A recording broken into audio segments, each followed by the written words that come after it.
So this is the last of my tech time sessions, and it's going to be the best, of course, because I have some fabulous people I've scraped up from around the exhibition today. I don't know who they are. I'd like them to introduce themselves. They are pretty, I think they should know what they're talking about. They're pretty well known in the industry. Let's start with young Mr. Wozni from EFI. Quick introduction. Sure thing, and I like to think of it as we won the lottery to be able to sit up here on this panel with you. So, what do you really want? So my name is Mike Wozni. I work in the marketing department in Meredith, New Hampshire, which is where the EFI Inkjet division is based out of. I've been with the company 13 years, and I'm looking forward to spending the next 30 minutes with you. I thought you were going to say 30 minutes with EFI for a moment. Richard. Hello, I'm Richard Darling. I'm with ZAR. Been with ZAR for 3 or 4 years. Obviously, we make the print heads that go into some of the machines that you see around the show. I'm based in Cambridge, and we're here. We've got the technology bit. We're just a component supplier, really, but we're heavily involved in industrial rather than graphics, which is presumably why I'm here. Just involved in components. I love it. We're just a mere component supplier. Yeah, that's all. Yeah. We only supply components. Yeah. Steve. Hi, I'm Steve Knight. I've been involved with graphics for probably 25 years, always at the leading edge of technology, with disruptive elements coming in from early computers, seeing DTP revolution, and now seeing direct-to-print in single-pass presses. And John. Oh yeah, John Mills, from CEO of Inca Digital. Yeah, I've started my career at Domino, and so one form of inkjet, then moved into kind of printed electronics, and eventually ended up at Inca. I think you're in the right place at the right time. But anyway, let's kick off. Sure. And the first question is quite long, but it's got a very short answer. And we're not going to stick to a particular routine. Let's just feed off everything and see what happens. So the first one I just threw out to people was, two decades ago, would anybody really believe we'd be where we are today with inkjet technology? And who would like to start? Steve's got the microphone. I'm holding the microphone, which means Go I on. start. It's when you first asked the question, I think the answer was yes. But if we look in depth, 2 decades in this industry, a decade ago, we were still looking at large drop, binary, low resolution, slow printers. 2 decades ago, no, this industry didn't exist. Thank you, Steve. Richard, I shall come back to you later. Well, go on, you go next. We can go straight across. Okay, I didn't want to jump in from anybody else, but as a mere component supplier, we should go last, really. But I would say you have to question where we are now. I showed a slide yesterday at a presentation where 1/3 of the output in display graphics is produced by digital means, inkjet. The other 2/3 is still analog. So did we believe that the market would be like it is? Well, I'd say I'm surprised that it hasn't grown faster. And the limiting factor is that I don't think people are using the digital advantage as much as they could. So there's still a lot of, this is a FESPA, there's still a lot of screen production, and screen production is a bottleneck for creativity. So I would say as things evolve, I don't think we've arrived at anything.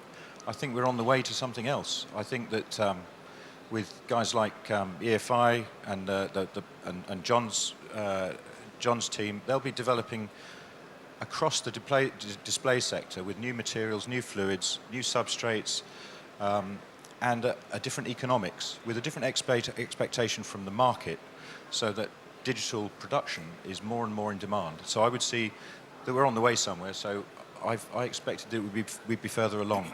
And that's from my background from Xerox before I was into inkjet.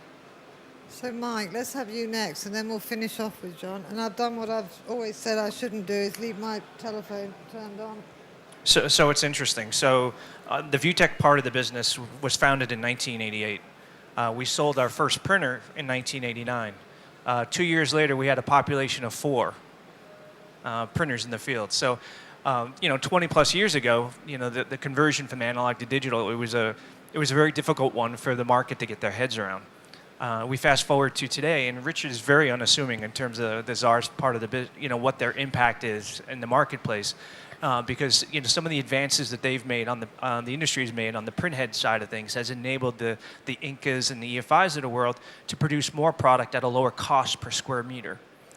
Due to their, some of the advances that have been made. So as a result of that, I think if you take a look at the trend today, in the last 5 years, it's probably doubled or tripled the rate of digital growth in terms of eating or consuming some of that analog print. And a lot of that, it just comes down to economics, like you mentioned. The cost per square meter, how much does it actually cost? It enables me to increase my run lengths as a result of that. So I think what we're seeing is that growth rate to double and triple over the last couple of years, and we're surprised it took this long, but we're certainly excited by it. So, John, you've come up from a different direction, really, a different background. How do you see it? Well, I joined Inca about 14 months ago, so FESPA last year was my first. And when I joined, Bill Baxter, who founded Inca, he was really excited about our new, very high-speed S50, and he said, well, these things are going to sell like hotcakes. And we also had this other machine, which was a lower speed but higher quality, smaller drop machine. And he was kind of like, well, bit of a sideshow. Well, in the last year, 4 out of 5 machines have been the small drop. So we couldn't even get it right in a year. So I think predicting the future is just incredibly difficult. So we have a new machine out there. Is it going to be a success? We hope so. But if history tells us anything, is that it's very difficult to see where we're going. And when I spoke to Bill, Inca was founded, I think, trying to produce a machine for a packaging. And it was just some random guy who walked past who said, oh, I want to buy that machine for screen printing. And that's how Inca was founded. So I think it's really tough to kind of predict the future. If I could, I probably wouldn't be sat here. I probably would be on a beach somewhere. Oh, really? Yeah. Is that what we're all doing wrong? No, I think just you. Yeah, I think I remember seeing Inca at an early, it was an IPEX, and they were kind of stuck in a corridor. Is that right? Nobody quite knew what they were doing. I've got competition. Oh, no. Oh, no. I'll try, if you can hear me, if anybody's listening, that is, I'll go on. I think while we're on this subject, why don't we talk about the growth? I mean, where are we going to go next? What's going to happen? Directions. So that's an interesting question. Obviously for the last 25 years we've been focused on screen print. That's been the big target. Everybody has I guess looked at the numbers and said, yeah, that's all the output coming off a screen press is going to be where we're going to target these products that we produce and sell each and every day. The next big one, it's really a general thing. What's being done analog today, where you can lower your cost by doing it digitally. We hear a lot about, on the other side of the hall, we hear a lot about printing on a textile type of substrate for direct, for garment replacements. We also hear on the industrial side, anything that's functional, where you can not so much print a graphic, but print a design. Instead of having it done either rotogravure or flexo. So it's, there's, with inkjet, as we lower our cost per square meter, as we go faster, print higher quality, the market opportunities are tremendous. Let's go to John next and leave the two in the middle till last. Yeah, I think that screen printing replacement was actually quite easy because it takes 7 hours to produce the screens for a 5-color print, and it's very difficult to actually get color uniformity over a screen print, and the quality wasn't that great. So it was a pretty easy target to come along with a printer that was higher quality. As soon as you start trying to attack offset, then you've got a pretty difficult quality benchmark to hit. You also got the issue that all of the offset guys and flexo guys see digital coming, and they're improving their processes as you go. So you're always going after a moving target. So I think that the kind of the commercial print side is going to be tough.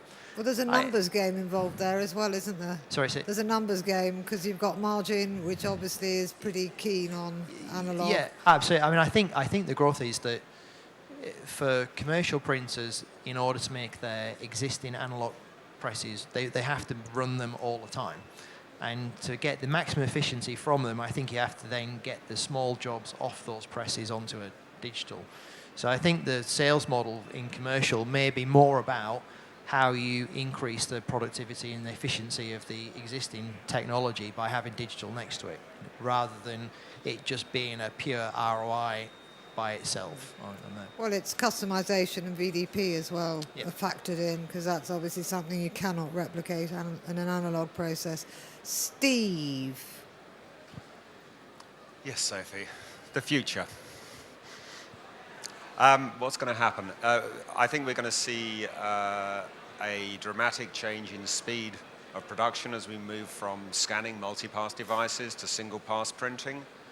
If we go back just 5 years to look at single-pass presses of 70 centimeters, we thought the developers were crazy. When we saw them go over a meter, we giggled a little bit. Today, I think the largest printer I know of a single pass is 3.2 meters. We're seeing it go cross-industry. We're seeing it into secondary packaging. We know that primary packaging is a market that is going to develop very rapidly. So yes, we're still in the infancy in inkjet. Richard, wake up. I agree with all of the above. I was interested. Yeah, it is the economic benefit is the thing. If there's an economic benefit, then there's an economic imperative to change.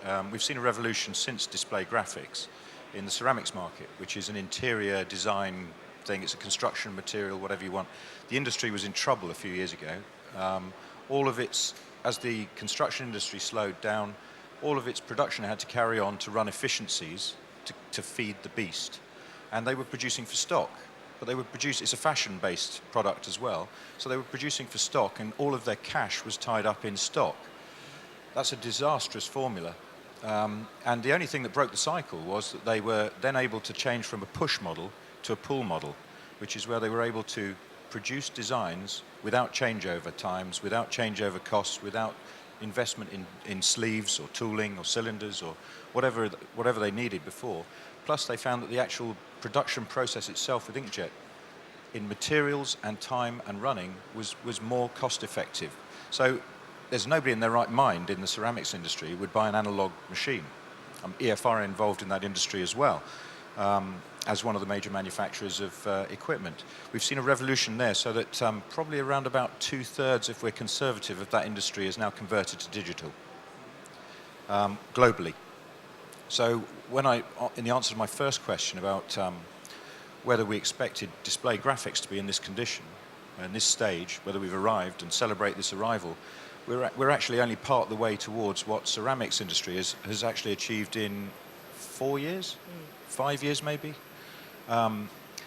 As to where next, I think there are several industries where we shouldn't underestimate the guys involved in wide format graphics and grand format graphics, and now in ceramics. They actually have expertise in depositing materials onto substrates of any sort to produce production processes in a single pass way, and to achieve those economic imperatives with a mixture of chemistries and material science, and with building machines that can handle that flow of data. So where next could be packaging, it can be on primary packaging, it can be in bottling, it can be on cartons and corrugated board, turning corrugated board marking into something that's decorative and merchandising. It all goes around in a circle, because then packaging becomes a display graphics surface. And we see with the introduction of digital screens, where you have moving pictures advertising products, people are hardened to that. Billboards, they've lost some of their shine. Posters and point of purchase material, they're part of everyday life, but what consumers are really looking for is variable messaging, more creativity on the packages that they can touch. So I would suggest that packaging and the whole infrastructure behind the deposition process, the printing process, is going to adapt to a world where the look and feel of every product that we use as a consumer is going to have a more dynamic pattern, so that we don't have to plan months ahead, like in the ceramics market, where you push and provide in an old Stalinist kind of way. It's actually responding to consumers to give them what they want. So I'm going to cut in there. Well, what about some of the technologies that are coming on board? I mean, I'll start with mics as an obvious one. What about LED curing? How's that going to help change? Yeah, so LED. Sorry about that. So LED's been it's obviously the easy answer regarding LED is that yeah, it's a power savings and it's a greener solution as a result of that. They don't the bulbs don't need to be replaced. Where we've seen the benefit of that technology that was really the most unexpected is really on twofold. First and foremost is just the material range that's been opened up to us. Prior to LED coming online, there's always been a version, a digital equivalent for the materials that we print on, and they come at a cost. And that's still, I mean, when people are doing a break-even analysis in terms of analog to digital, I mean, the material is a cost to that. You're paying more for those materials. So being able to print on a wider range of materials because you're taking the heat element out of it was a big breakthrough what we feel for the industry, because it enables us to print on thinner materials, a wider range of materials, materials that can be rolled up instead of having to ship flat. So that's been a big win for LED. In addition to that, and this is something that we, again, didn't expect too much, just the overall reliability of the system. When you're taking heat out of the equation, the inside of our printers used to be at 140 degrees Fahrenheit, 150 degrees Fahrenheit, just because of all the lamps and they're self-contained. Now we're well below 100 degrees. So when you reduce the amount of heat that's inside the system therefore becomes a lot more reliable. And a more reliable machine is more predictable. Customers can run them longer. Not to say that there was a problem before. It's just one of those benefits that we really didn't expect with LED was just the overall increase in reliability of the product. Okay, I mean, John, what are you sort of adding to the Inca portfolio to take on board? It might not be the great innovative stuff that everybody jumped about in excitement over, but there are subtle changes going on under the bonnet. Well, I mean, I think that Inca is known for flatbeds, and I think if we sat here in 5 years' time, we'd be looking at a much broader portfolio, because I think that substrates are changing. There's more fabrics and materials that people want to print on. So flatbeds will always have a place, but I think that Inca will be broadening its portfolio of products for sure. But I think that the one thing that is going to determine the success of any of these applications is around the inks, because I think that the great success of the ceramics has been the inks and the way that the technology of the heads has improved in order to jet fluids, which probably 10 years ago, if somebody had handed a head manufacturer a ceramic ink 10 years ago, they would have probably fallen off their chair. And the fact that you can now jet them reliably, and we all benefit from the development of the head. So I think many of the applications that we're looking at, the limiting factor is not our ability to develop the hardware, because the reality is that actually isn't that difficult. The real tough bit is in the chemistry of getting the functional fluid that the end user's buying the ink effectively on the substrate, and that's the bit that's really going to open up the technology. So I think that's where I would see that the focus really has to go on, because Inca will be we would be confident of delivering a machine in an application space to do that, and I'm sure AFI would do an equally good job of that. But I think it's those inks and head technology that's going to be the thing that. This is the boring bit that Richard talks about. Yeah, we just need some more component supply. So. Now, children, Steve. Yes. The technology is already out there. If we look at the adoption of the technology, and Richard says he's a component supplier, I wouldn't see him as that. I would say he's a technology provider, and that you acquire that technology through buying products where that technology is embedded. So we've seen the technology, whether it is from the components of the print heads or whether it's from the fluid, and it's how that technology is exploited. And graphics has always been at the leading edge of exploiting particularly electronic technology, and we've seen that for the last 25 years. We've seen the Macintosh disrupt the print industry. We've seen the development of electronic networks have been very disruptive in the industry. A lot of the core technologies that have been developed haven't been used for their core development purpose. They've been exploited in other areas, and I say the technology is already there, whether it's in the heads, whether it's in the equipment, and it's really how it's exploited for economic gain. And it's the economics that have driven the ceramics that Richard talks about. It's economics that's driving textiles. So we will see a big change in manufacturing occurring over the next 10 years. And I say economics, I think inkjet is probably the largest growth economy that we have in Europe. It's probably the greatest provider of high-value jobs in Europe. But hasn't integration been a kind of magic word, particularly now? Give it to Richard, let him have this one. I mean, he does the boring bit. When you say integration, you mean... Well, just people actually aware that there are other products out there. They haven't got to go out and reinvent the wheel. People can work together and systems integrators can get together so that you can develop the application rather than just one bit of what's going to produce it. That depends on the process that you're trying to put inkjet technology into. So sometimes the only solution is to actually design a machine for a given application that suits, is tailored to that application. On other occasions, there's no point in reinventing a wheel. You can actually just use what's available, and there's plenty available. So in some cases, you would need to develop something bespoke for an application and then replicate that in that application, because industrial inkjet is where you actually have to fit into a part of a process. So just to take ceramics or laminate flooring or something, the decoration part is something that's in a chain from raw material.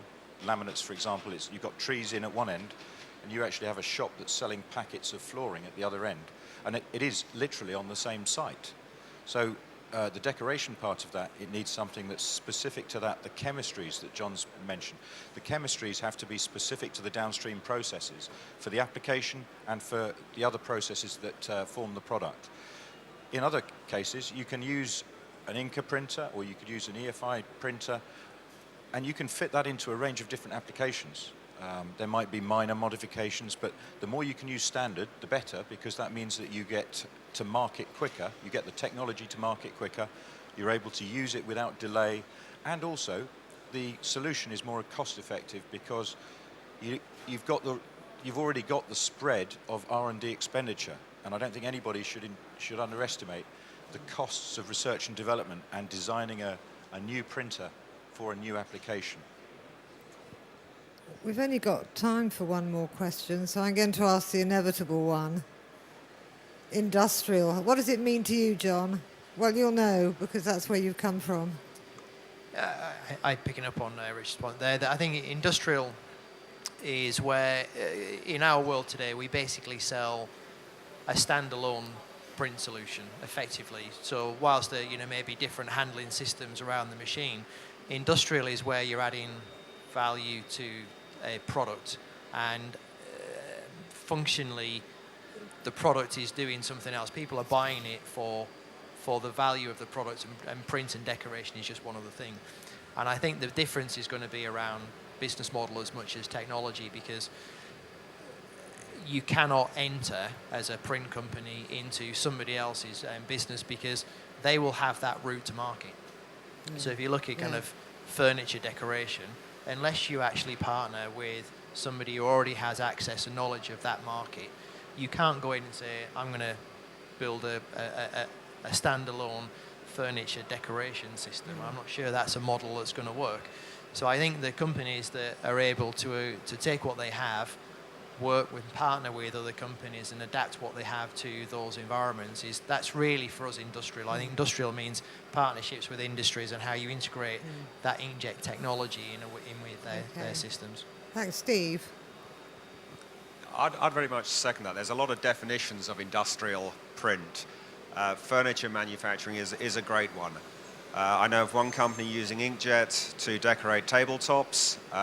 Their typical selling price for a table with their inkjet and lacquered design starts at about 6,000 euros. They don't make very many tables. I think they make quite good money, but not very many tables. That is not industrial print. That is furniture, that is creating artwork. If you're going to go into an IKEA production line and start decorating the kitchen cupboard doors with inkjet, that's industrial.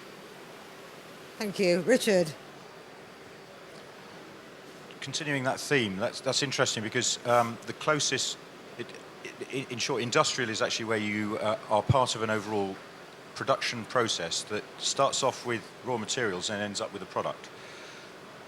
In that example of an IKEA furniture line, it could be that if you take a plain vanilla piece of furniture and you see it in the store and you look online in the store or beforehand at the design you want, you choose the color scheme, you choose the design, it generates a file. By the time you get to the checkout, you could have had it printed in the store.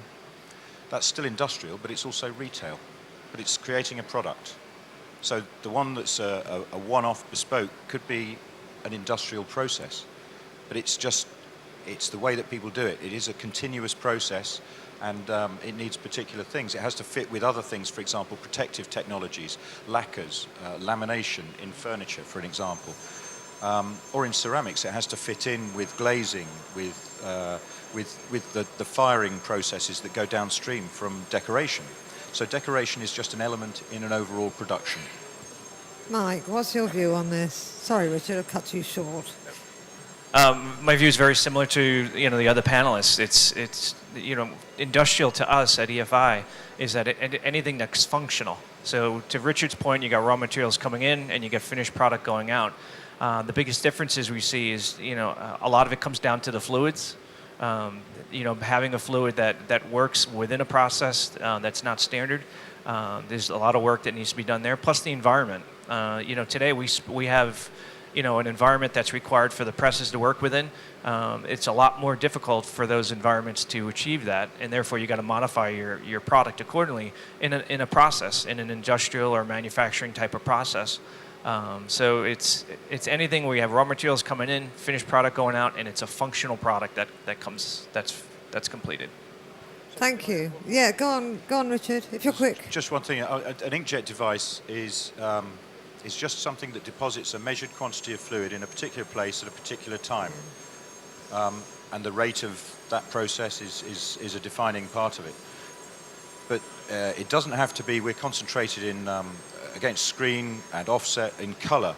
But the term functional is interesting because the deposition technique from inkjet and all of the machines that you see here are capable, if they have the right head chemistry combination, of depositing fluids that are even invisible, but they have a function, or they can be conductive, they can be protective, they can be anything. So the fluid, even 3D printing. 3D printing, as the way that we're involved in it, is a process where you're actually putting two materials together, they fuse, and then you can create a viable alternative to something like injection molding.